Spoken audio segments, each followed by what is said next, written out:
الحمد للہ رب العالمین والصلاة والسلام علی اشرف الانبیاء والمرسلین وعلی آلہ وصحبہ ومن تبعہم بإحسان الی یوم الدین اما بعد۔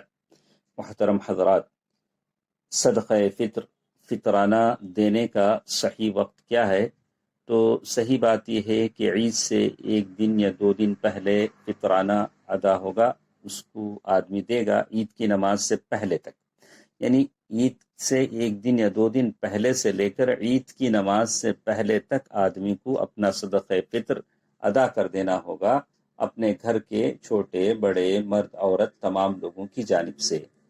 اور اس کے لیے وہ دلیل ہے، شیخ ابن باز نے اسی قول کو اختیار کیا ہے۔ عبداللہ بن عمر رضی اللہ تعالیٰ عنہ کی وہ روایت ہے جو صحیح بخاری میں آئی ہے کہ وہ لوگ عید سے 1 دن یا 2 دن پہلے فطرانہ ادا کرتے تھے۔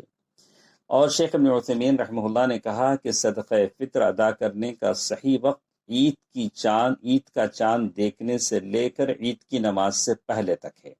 چونکہ وقت محدود ہے، آج کل جس ماحول میں ہم جی رہے ہیں یہ لاک ڈاؤن کا ماحول ہے کہ فقراء اور مساکین کو ہم تک پہنچنے میں دقت ہے، مشکلیں ہیں، اور ہم کو ان تک پہنچنے میں دقت ہے اور مشکلیں ہیں، تو تھوڑی چھوٹ اس میں مل سکتی ہے کہ آدمی 1-2 دن 3 دن پہل اپنا صدقہ فطر ادا کر لے۔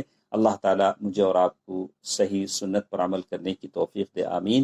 والسلام علیکم ورحمۃ اللہ وبرکاتہ۔